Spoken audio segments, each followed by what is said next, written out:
Alright guys, welcome to Shaman's podcast episode 2. I'm Adrian Bear. And I'm Eileen McCormick. Alright, awesome. So you were telling earlier today, like you visited the magic month today? Like what do you mean? What happened? Yeah, so I have this friend Mona, and me and her kind of work a lot with similar magic, or we seem to be connected, and she came to she's going back to visit her family, and she came to see me for cars, asking about, her journey and typical stuff, and she's like, oh, can I ever tell you about this monk? I really, really respect him, and, and we're just talking about really wanting to better document and capture some of the really amazing magic and amazing people and country. Yeah. Because there's such a loss of that. We can go into the Khmer Rouge stuff and stuff like that, but Yes. it might go even beyond that, where maybe just development itself now has diminished what people's perception is, the need for kurukamais or kurdias. And so there's this one monk in Phnom Penh, and I think it's at Wat Lom or something like that, which is near Psaikanda. Okay. In Phnom Penh, and she was like, oh, he's really amazing. Actually, I'm going to just go see him tomorrow. Do you want to come with me? And I was like, yeah, sure, why not?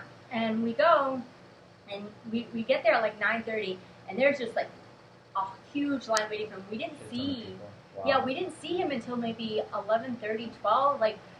We stuck around for the whole time because it just felt like sometimes I get these kind of intuition feelings especially when it comes to Mona. Me and Mona have this weird vibrational connection where they want me to go do something or they want to show me something.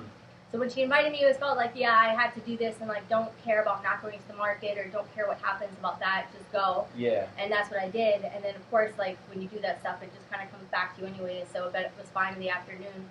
But we were just there, and he was taking out evil, or I don't want to say evil, but denser energy out of people, and I was interested in watching his technique. Have you ever seen anyone use eggs before? He was using eggs. Okay. I don't know if you've ever seen that, because I was I haven't seen eggs, but I mean it makes enough sense because you can put things into flowers or stones or sticks anything or whatever. I wonder though, so this is my impression was that I kind of feel like he has a female spirit working with him, and that's why he was maybe more pulled towards eggs versus a stone or something. And those of you watching are well, how do you know? It was more my left hand is become very feminized, feminine conscious. Okay. So it will start to move more when I'm around someone that maybe has more energy, female energy space or vibration going around them. And my right hand will move more when I'm around maybe more male spirit energy. Yeah. And my hand was definitely moving more towards the left, so I was this is interesting. And then when I got to see him perform what he was doing, I saw that he was using eggs. I was this is further proving that maybe if you have a female spirit guide, maybe it's good to use eggs to put the negative energy in and not a crystal or something, or not something else.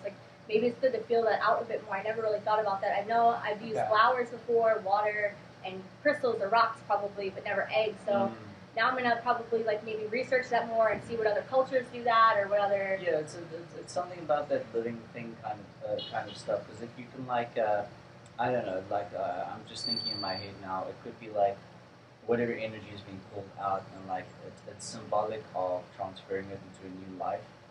Because maybe this thing, through transmutation of the egg, or the symbology of the egg, is almost like a rebirth of this kind of thing. This energy is literally being used to energetically fertilize an egg. Well, this is another interesting thing. So old chewing gum paper or something similar. What would be it? He was using that on their skin. Okay. And certain spot, maybe meridian lines. I don't know for sure because I haven't really studied that enough. But and it was getting so hot from his energy healing, it was causing burn marks. Interesting. And they claim one of the women who was getting healing them actually spoke English, so even though I can communicate to she was able to express pretty well in English. She's been sick and she's gone to all these doctors in Thailand and Vietnam, and she couldn't get better, and she just felt something was really not right. And then she opened up her hand to show us that it got so hot. It got so hot when she was holding the paper he gave her, and it left 2 marks. So I was trying to figure out, is this a magic trick? But then she was the one holding the paper. He wasn't holding it on her. He gave it to hold in her hand, and it changed. Okay. So I don't know. I guess some people watching are going to be skeptical because well, you don't know what he did. And I'm okay, fine, maybe so. Yeah. But on the whole, it seemed the point of this, guys, is we're just going to talk about shit that happens. So just go with it. Yeah, well, anyways, like the energy definitely shifted around this guy. So Okay. whether he's 100% or not, or like, there's those stories of like shamans in the past where they were pulling out energy, but because people wanted to see something, they were like using stones, and like eventually they got caught or something like this. Because sometimes our perception just needs to be like we need to physically see it. So maybe they do have their own magic tricks to like make us further believe what they're doing. It's very possible, but on the whole, like for me, I feel like very in tune with vibrations and energy, and I can definitely feel the shift when I was around him, and like he gave me a water blessing and all these types of things today, and he was an interesting monk as well. Now, this guy is mostly like healing type stuff, or does he like do like the spirits or whatever giving messages and stuff as well, or is it just about the healing? I haven't gotten to really communicate with him in full, but I feel like me and him are gonna work together in the future because he seemed interested in wanting me to read his cards. And he was like, well, why would you work at the market? You should build your own house at a Wat, like I do. And I'm like, but you like can't do that as a female, can you? I was like thinking that in my head. I was like, well, maybe like I'll just come once in a while to go hang out at his little house and read cards. I don't know. So I don't know his backstory. I don't know how he came to this magic. I don't know any of that right now. I just know that he was like able to blow magic, do stuff with like yon, like it's like a kind of traditional script writing that comes from like Southeast Asia. That the things Genju was saying up over there. Yeah, that stuff.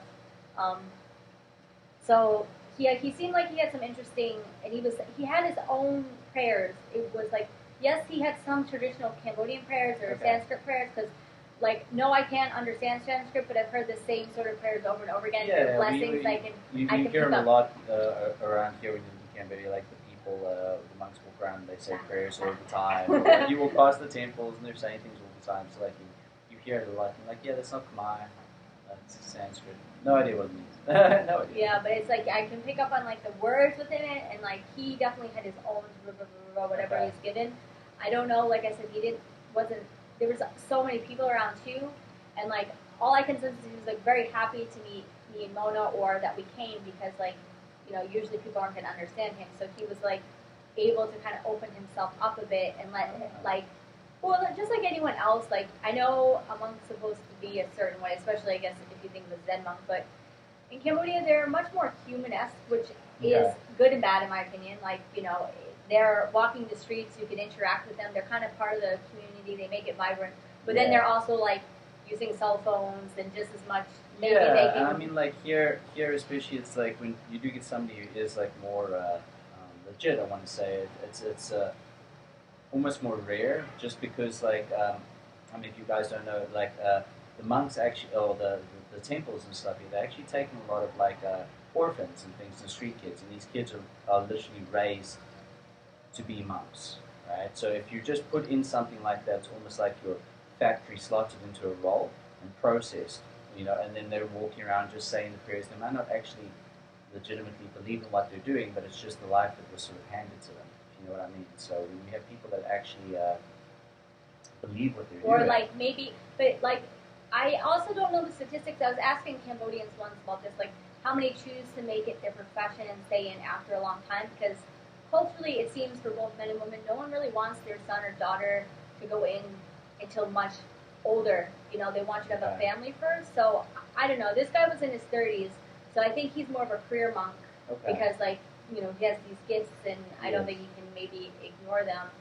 But, yeah, it's hard to really say, but I definitely felt a female spirit energy around him, so I wonder who he's working with, or, what kind of guided me to, meet with him. Yeah.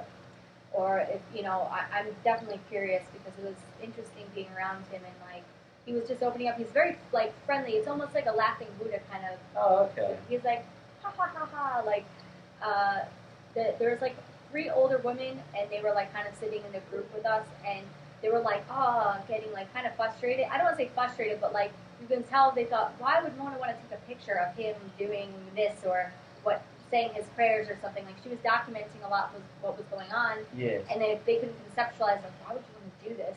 When it was already kind of agreed upon, like we want to try to document this stuff better. Even Cambodians have like asked me, it'd be really nice if they had a book in Khmer that had pictures with the herbs and stuff that were traditional medicine, so they knew where It to would get be it. super helpful because it's just like a while ago we met this guy that he actually works for some sort of pharmaceutical company or something, but he like goes around in the jungles here and like he's looking for sources of kratom, which is like kratom has so many different benefits. It can be like a stimulant and cognitive enhancer. It can be like a depressant and like chill you out and like help with like pains and all sorts of stuff like that. So it's used a lot here in Thailand. Well, here I guess is more like the areas where it is, but in Thailand, um, from what I understand, they're also trying to make it legal now. But this dude was saying like there are like local Cambodian sources of MAOIs, and I believe like I actually think kratom is an MAOI as well. I think he said, but like part of like what I do with like the ayahuasca, for example, it would be cool if I could find like local sources of MAOIs and just like actually be able to use that instead of having to like import my ingredients, for example. Hmm. Yeah, like this is also all this stuff was passed down and was so cut out during the Khmer Rouge. I hope there's a way to like get some of this information back. Like, me and Mona were just talking about documenting more things. I know, like even Cambodian said, like some of them were like, oh, I find you a publisher easily for something like that. Like it would just be like a book explaining what's in the plant, Yes. what's in it, where do you find it, where's it locally made in Cambodia, maybe where you can get it in tablet form or something. But it's just really difficult to access this information. There's really not, like, me and Sunny had this conversation once, but Cambodia is not like a reading and writing culture compared to Thailand. And I was asking him why. It doesn't make sense. Like, they were once connected, it just got split up because of kings and marriages. But it was because of Buddhism. I guess the type of Buddhism in Thailand, they went the Pailan or whatever, the Palin Buddhism. They made it a point to make it written and make people learn to read because of it. Where here it wasn't like that. It spread more naturally. It went from the king. So like limits, it's more of a storytelling culture. Like it's like he was a teacher. You can probably comment on needing videos with everything. So on the whole, it's difficult to find resources. Even like what was written in like how they get their history, it was like in like bamboo and stuff, and most of it's written by actually Chinese explorers, not even Cambodian people. So it's through a Chinese context of Yeah, it's viewing it from their perspective instead of like from the local perspective, aside from like the stuff that's passed down orally. But like oral tradition is such a huge thing, and I think like that's why there's such a need basically for like storytellers and everything. People need storytellers. People need like like kids out there or whatever. They need to sit with like their grandparents and like listen to the stories that they have to tell about how life was back then, or how this was like this, or all those type of things. I think it's very necessary. Yeah, sure. So, I mean, I think that's something that I would like to work on in the future. And I mean, I feel like there's going to be a lot of people involved. It's just a matter of finding funding and timing and all this type of stuff. But I do feel like it's going to be important, maybe not just for Cambodia, but more for humanity in the end, to have a better grasp of these stuff. Because even, I mean, like, they're very good at knowing the names of plants here compared to America when I'm like, what is this plant to someone? I don't know. I'll be honest. They're very good at knowing the names of the plants, but they don't really know what chemical compounds are in them or why it would be good for. Like, they'll just say, oh, it's good for your head, it's good for this. Yeah. But, like, why, like, what chemical compounds, they wouldn't be able to really explain that, I don't think.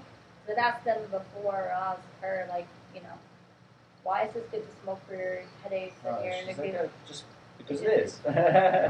That's the way it is. And like, it can be a bit frustrating, but like, there's it's kind of goes a little bit beyond that because like what I'm doing now at school, like because we were trying to contrast like just the city of Rio to the city of Phnom Penh, and just trying to find like decent information about certain things online about Cambodia. A lot of it's not there. I just wanted like information about like all the sorted in like a decent way of like what are the names of the mountains in Phnom Penh. And we could only find 2, but I'm pretty sure there's more than 2 mountains in Phnom Penh, as far as I know.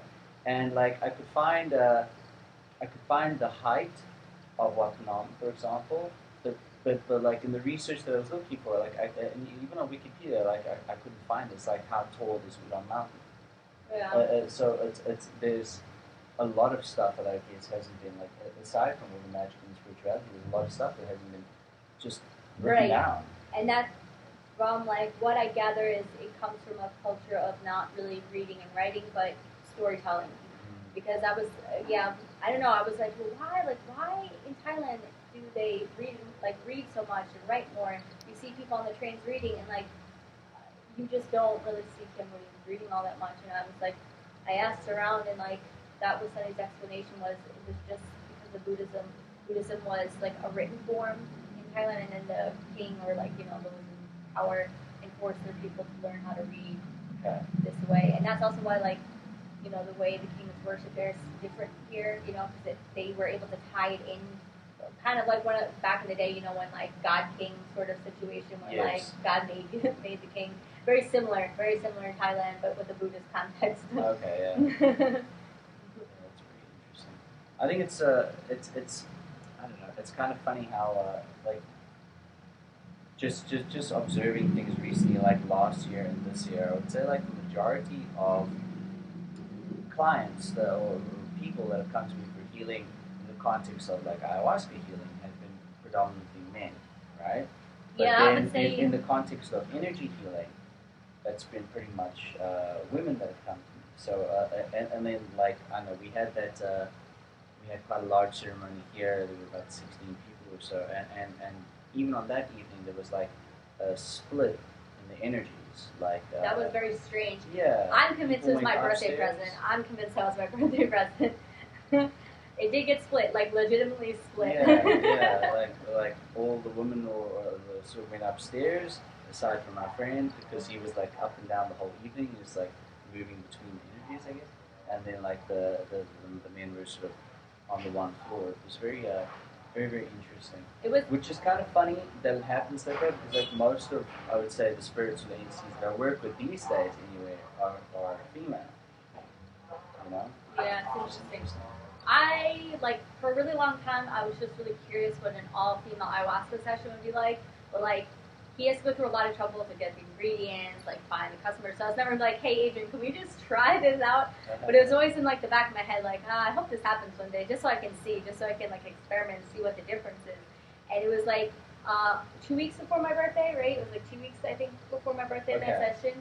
And so it was, like, in February, and it just, the groups just split, and it was just, like, a way different learning process when the energies was split. Even when I had to do healing, like, I wanted to go back downstairs to get flowers, and I was like, but, like, the way my body works was very vibrational, so I was like, I had to ask one of the other women to go downstairs for me to get the flowers, because it would take me too long to acclimate. I wasn't allowed just to, like, go. I had to actually, like, lay there for a while to readjust so I can, like, function. And then the same if I went back up, it, like, literally changed my vibrational level between male and female. Like, I was able to go downstairs. I think I talked to you briefly, or, like, I talked to, who else was in there? Sunny, there was someone else, like, some other people that I knew down there. I was like, oh, are you okay? Just checking up. But on the whole, it was, like, they wanted me to learn that time. It was a lot about there can be no hierarchy in spirituality. So this, I guess, can segue into, like, life purpose sort of a stuff. We had a request about life purpose. We can go further into this, but, like, one of my life purposes, or what I've been discovered, is I'm supposed to be, like, taking away the hierarchy in spirituality and religiosity, because this is one of my problems with religion or practicing religions was I just felt I was always being excluded in some way, that I was never going to be equal. I was never going to be equal. So what is the point? But through working with Kuan Yin, she even took me to Thailand. Like, she literally had me go to Thailand. She has this Wat and this children's cancer ward in Bangkok, and the whole Wat is not run by monks. It's only run by women in the community, and it runs just fine. There's still money being collected, and it's apparently a very powerful Wat because everyone goes there and prays for, like, the sick people, and people just keep coming, and it's run without a hierarchy where, like, most Wats you go to, there's a head monk, there's a head nun, there's a, I don't know the whole system, but basically, like, we can have no hierarchy when it comes to spirituality. Like, there are denser beings, less denser beings, and they can help you in different ways. It's kind of like when you talk about, indigo children, like that's racism. This is very much what I feel. It's like for those of you out there with this if you guys know the concept like indigo children or whatever. It's like these kids are like labeled as, oh, they're indigo children. They're going to be born with memories of their past lives and born with higher psychic gifts and stuff like that. But like from my like feeling and perspective, like I see that as a kind of like racism against different like color beings, basically, in a way, because it's like we spoke last time about the right use of will books, and they get into like the birth of different sort of like color spirits and everything. So following the colors of like red and then orange, yellow, the colors of the rainbow going up, and how each sort of chakra or chakra color or that type of thing has this feeling of like it sort of wants to be made to feel like it has its own insecurities in different ways, right? Meanwhile, they're all necessary. Otherwise, you don't have like light as a whole. Let's say hi. And you can say hi. Hi, everybody. Hello. This is great. What's the name of your podcast? It's just the Shaman Sense podcast. Shaman Sense podcast, guys. Check it out. Check it out, guys. Shaman Sense. This is Braden. He's going to go and train some people right now. Yeah. He's really trying to prostitute himself out on camera. I mean, I don't know. Yeah, so it's like, there's enough of that anyway, sort of like going on out there in like the multiverse or whatever, and then people sort of get drawn to this planet. If their original place of being was like, for instance, an orange light spirit or something like that, and now they're incarnate in this planet, and then you have these people coming along, oh no, indigo's better, indigo's the best, like indigo children. There's like that's like to say that like somebody who might have this yellow energy about them can't be psychic, or somebody has this yellow energy about them can't have like precognition or something. And like speaking that, from someone with more of I have more indigo and purple colors around me, but it doesn't make it good that like I'm not balanced off in my root and sacral chakra. Sacral chakra, you're gonna manifest things. So I'm definitely not as good as manifesting things. Like yes, I read tarot cards and I might be more intuitive and empathic, but like I'm still missing a large section. It's still not balanced out. So it's like okay, purple's a less dense color. Like if like scientifically, it's a less dense color. Where like yellow, for instance, is like the fastest color. If you have two trains the same speed, but one is like painted yellow and one is painted red. The yellow one goes faster. Something about yellow paint makes it a little bit less dense. They did study this on the express Japanese like route. They actually like did studies on it. Yeah. Wow. So the 10-year-old's logic of I'm gonna paint lightning strips in it will make me go faster might actually be true. Apparently, like they really have done studies on this, but like indigo, for instance, okay, it's a less dense color, but it's cold, Where red, for instance, is a heavier, denser color, but it makes us warm. So it has its place, I guess, is my point. Yeah. It's a shame. What were you getting at before there? Like, kind of lost the train of thought. I guess so. Well, we were just talking a little bit about life purpose and like being being brought into. So one of these things was like. Having to work with Kuan Yin, being brought to her Wat. Yeah. One of my life purposes is like to get rid of the, hierarchy and spirituality, and like I've been shown that this is possible, and I'm working on that as well. Like it's not always easy because like we have a tendency to want to box and think we should go higher and higher and higher and higher without maybe understanding why, and we just do it. Maybe that's not always for the best, and that's why I mentioned the indigo and whatnot. Like it's all got its place, but I mean like. It was actually interesting. I was this life purpose question sort of come up. We've got some awesome rain out there, guys. So if you hear that sound, it's some fantastic rain. I was actually watching this thing maybe 2 weeks ago, and somebody was like, I'm just trying to feel like, what is my purpose, or I want to have a purpose, and I want to have this purpose. And again, it was through this Abrahamic stuff that I've been listening to. And if you've got this idea of that you as yourself have created this spinning vortex around you of that's full of everything that you've desired and everything that you wanted, and actually has accumulated over many, many lifetimes. Like some lifetimes, because you're less resistant, you get that thing that's in the vortex. Some lifetimes you don't. And that sort of life purpose can be something that you throw in there, right? It can be something that you throw in there. And yeah, we can try and like find things and like, oh, I'm gonna do this. This is gonna be my life purpose. But then if you're pushing and pushing and pushing and pushing, I think that also creates resistance, right? It was like essentially this whole thing with like me becoming a shaman or whatever. It was nothing that I ever wanted to do or thought about doing, right? But it was like something that was just put there. It's like, oh, that's kind of like a reason, one of the many reasons why you came here. But if a person's like struggling with like finding a purpose or whatever, I guess like getting yourself into that state of just joy and just happiness all the time and living a life that feels great, that can bring you towards things which are fun and rewarding. And if you're living a life that is rewarding to you and is fun to you, that is essentially your purpose. Right? Okay, so, but I think everyone would say, yes, I want to enjoy my life's purpose. But how are they going to feel that out? Like, I recently watched, I think it was Ariana Joy, who, you guys check out her channel, it's quite interesting. I was brought to her from ayahuasca. They wanted me to understand something through one of her videos. And one of these things is talking about the space, you know, the embodiment of space, and like how we all come here for like the same purpose of love.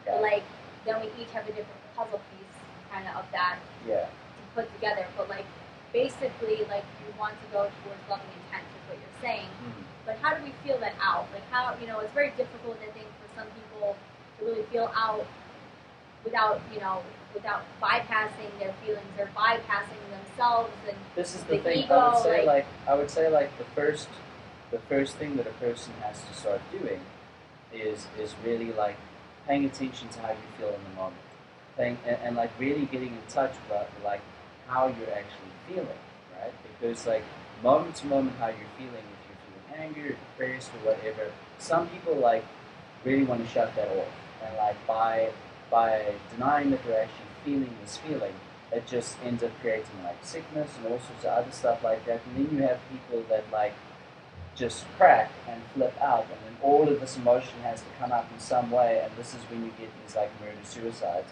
and stuff like that. And that's an extreme example, but this is just like something that I'm talking about because of all this like bottled up emotion. So actually bringing yourself down and getting in touch with like how you're feeling.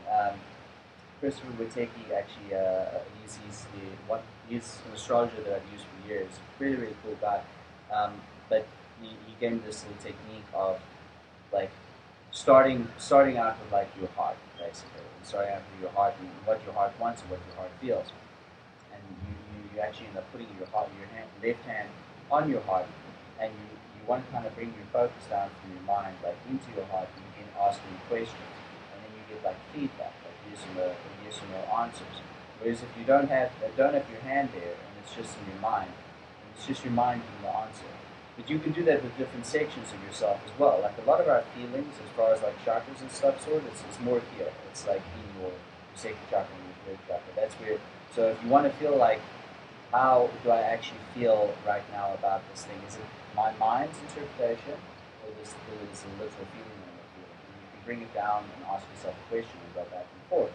And it's not like putting labels of an emotion being negative. Emotion isn't negative, it's just an emotion. It's there for a reason. You can be like, once you feel like, okay, I'm really depressed here, give yourself some love around it. It's like, okay, you're right, you're depressed, I understand you're depressed, you're all that. And then once you've acknowledged it and given it some love, you can begin reaching for something that's a little bit higher on the ladder, something that spins higher. And I guess everyone's ladder is probably going to be different.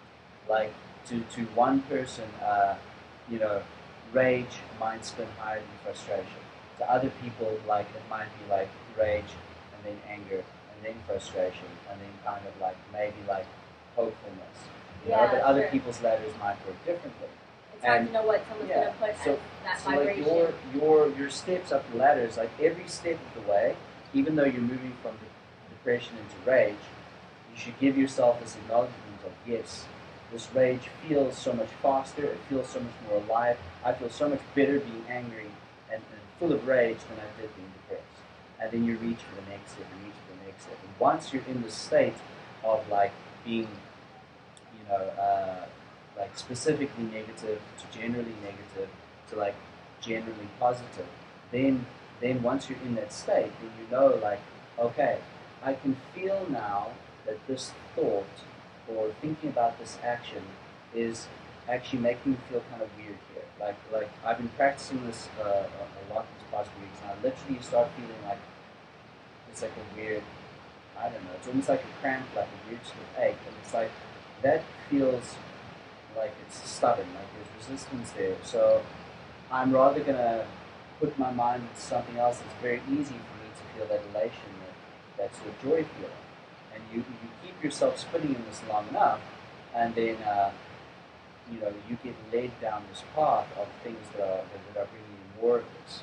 And if you're really enjoying what you're doing, and if you really like if it's going to be some sort of form of creation, for example, what you're doing, like maybe creating art or music or whatever, or even a society to help people, if you're really feeling that joy and all that type of stuff, even though you might not have thought out what is my life purpose, then I believe that is your life purpose. Interesting. So we're talking about all these like different energies and densities and emotions. Yeah. Now we've talked about the multiverse. Do you believe that each of these chakras, each of these emotions has its own language, its own communication system? It would make sense if from the context of like right use of will stuff. I would think it would make sort of sense in that if you imagine that these red light beams are a race, right? Like races all around the world, people in different countries, we have different languages. So we might all be able to speak a common language, the language of like our friend Lance is actually really, really into like vibrations and cymatics and stuff like that. He's doing some really cool stuff, but like I would say vibration would be the truest language. It's like pure vibration. What about body language? Well, body language I guess changes from person to person, but things like sadness, happiness, micro expressions, they stay the same. So maybe something with emotion, like micro expressions, maybe that's like a universal language of some sort. It could, but that's like, what if there's But we don't study micro like, I language mean, enough. certain plants and trees and even stones and whatnot have like a life. Right, Like, everything like of the this, consciousness. yeah. So this you can't study the micro expression of a boulder, for example. How are you going to know if the being that is this boulder is lying to you by its micro expressions? It has none. Yeah, that's true. So this is one of those things that my friend Shaman told me a while ago was like it's all got to be about the vibration of the thing. You've got to feel that resonance of that vibration and feel it out if it actually rings true to you. Because anything can especially when you start like if any of you out there start developing like clairvoyance or anything like that, when you start seeing things, right? Like in the beginning, these beings or whatever, or when you start doing ayahuasca or different hallucinogens or plant medicines, in the beginning they might not show themselves to you as they actually are, because that might freak you the fuck out. It might be really, really scary for you. So they might, like, for example, an angel or something might look like, our classical Botticelli angels with the wings or something like that. When you get further along on your path to actually like feel and resonate, well, angels really don't look like that, guys. They're really, really weird looking, kind of creepy. But it's just that you pick up on the pressure and it's like a pressure of something. If something's really trying to force something, then I'm like, no, that vibration is completely wrong. That's you're lying to me. You're trying to trick me somehow. Yeah.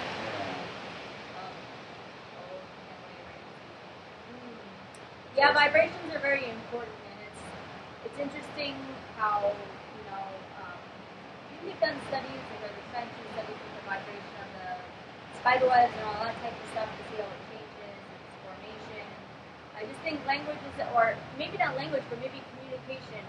Like I'm wondering if we had some sort of access to all this encompassing communication needed, that we could push ourselves further along. Like I always ask for that, kind of like wisdom and awareness and like increased communication and access to being able to be understood. Because the concept of Holy Communion, which growing up Catholic was this like other kind of concept, but to me it's like being understood without having to be expressed, you know? Yeah. With like a group of people, it's like the collective whole Yeah. just working. It's very much like a beehive in my opinion. And because of that, like I'm looking for Holy Communion in my everyday life, and I don't see this as a practice where like that it's been made into by a lot of religions, but it's something that we should be, you know, on the whole doing all the time. Like octopuses changes their colors so they communicate. I think that's like what we can get to, but maybe it's like you said, we're not all from the same planet, so maybe the multiverse prevents that. I'm always like just very curious, like why can octopuses do that? Why can all these like other intelligent beings do that? And we're supposedly intelligent, or vastly intelligent compared to other species of animals or whatever. We don't do that. And I'm like, it would benefit our survival evolutionary. It makes sense that we would do that. Like it's points like everything would have led us up to an evolutionary state of doing what octopuses do or other, you know, creatures. But no. I feel like it's actually got a lot to do with like humanity's denial of the emotional body. To be honest, I feel like our like that sort of vibration of emotions or that type of thing is definitely in my way, I guess interpretation would be a very much universal language because the emotions create these fields around us, and like some of us are lucky or unlucky enough to be born where we're more open to that, you know, like empaths or whatever. But I think I feel like that is the one psychic skill set that is actually available to everyone. I feel like everyone should be able to be an empath. Everything should be able to be an empath. Because I think that's like how it was before we started denying that I know exactly what you're feeling, but and you know what I'm feeling, but I'm going to use my words to lie to you. And I'm going to pretend I don't know what you're feeling, and you're going to pretend I don't know what you're feeling. We start shaving the parts of ourselves off until maybe we lost access to that.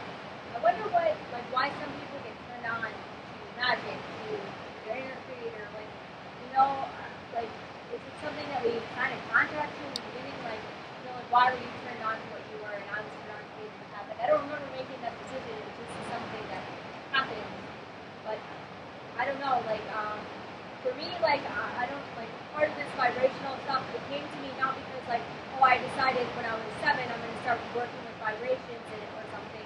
It was just that I finally conceptualized that I don't visualize. Like, I don't have dreams, I don't visualize, I can't close my head and see an apple or anything like this. I can't see music in my head. So everything became vibrational, and, like, for whatever reason, I linked that into emotional language very early on. So my memory, like the way I go about memorization or memories is like, how did I feel at that time? Yeah. What kind of emotion am I feeling in the room state? It's getting super loud in there, guys. I don't even know if you can hear us right now. Can you? I don't think that's going to help at this point, though. You don't think so? I don't know. I don't know. It's super loud in there, guys. That's awesome. It was really hot today. I'm really happy it's raining. And I actually do really love the lightning. Help?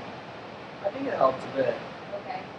Yeah, I think that helps a bit. By the way, everybody, as I said, we're going to try a different couple of like recording mechanisms, and tonight we're using Eileen's MacBook and the software on it. So I know that the video aspect ratio will definitely be better. I was using a program from the last one that I really don't like, so I won't use it again. But let us know about like the image quality and sound quality and that type of stuff, and we're going to try out another one next time we do the podcast, which probably will be in 2 weeks. Yes. You're going away, right? Yes, I am. Yeah, so probably in like 2 weeks. But I'll be releasing some Shaman stuff anyway. It's getting so loud, that's awesome. Which is like, it was actually making me think of it like, you know, we talk a lot about like spirits. Well, we've spoken a lot about spirits and stuff like that, and things that we work with. And you know, so a lot of the entities that I work with are very related to water and storms. For example, like I work with Yamaya. She's like a Nigerian goddess and associated with Candomblé and in Brazil now, and like voodoo as well. She's associated with that. Oya is another one of those goddesses from the same pantheon that I work with. She's very associated with like storms and stuff. And I don't know. Came for a reason. Cause, like, Yeah. you're talking about emotion, and then it's like, whoosh. Yeah. Sometimes, like, you can say it's coincidence, but sometimes these are just those small moments that like you have to reflect on, and you just keep it in your mind. Because then something else might tie into it later. And this is kind of part of the intuition thing, like reading the signs around you. Like the more you're open to it, the more they'll come. And yes, like the chicken before the egg thing, who knows? But then things will start to be peace for you. So like I just feel like, oh, but I'm just thinking about that, and that's why it's coming. So I can't really just me like wanting it, I'm gonna interpret it how I'm gonna interpret it, like faulty human error sort of stuff. But then the thing is like the longer you go on with it, and the more you're just like, well, this is like something, I'm gonna write it down and you check it out later. Then it starts to piece together and actually give you answers. This is very true. So like all those things that we talk about, like the life purpose and all that type of stuff. Like I mean, there's all these little things around. There's all these little things around. Like the storm right now. I think what we're gonna do is it's getting super loud. We'll make this 140 something minutes. Yeah. Because I have no idea if you guys can even hear us right now. But still, there will be many more awesome podcasts to come. So I'm gonna leave a little blurb here, advertisement, if you will. I have my ayahuasca ingredients again. So if anyone is in Phnom Penh or coming to Cambodia, you can email me. The email for this channel is barefootShaman@gmail.com. And if you guys are in the city and you want a tarot reading, Eileen, I think you're going to share this to your page as well. Yes, I put it on my page. Awesome. All right. Eileen's House of Tarot. She's in the market. She's available for parties and anything else you want, really. Good times. Yeah. Well, I guess that's us signing off. All right, guys. Love the light. Have a good time. Peace.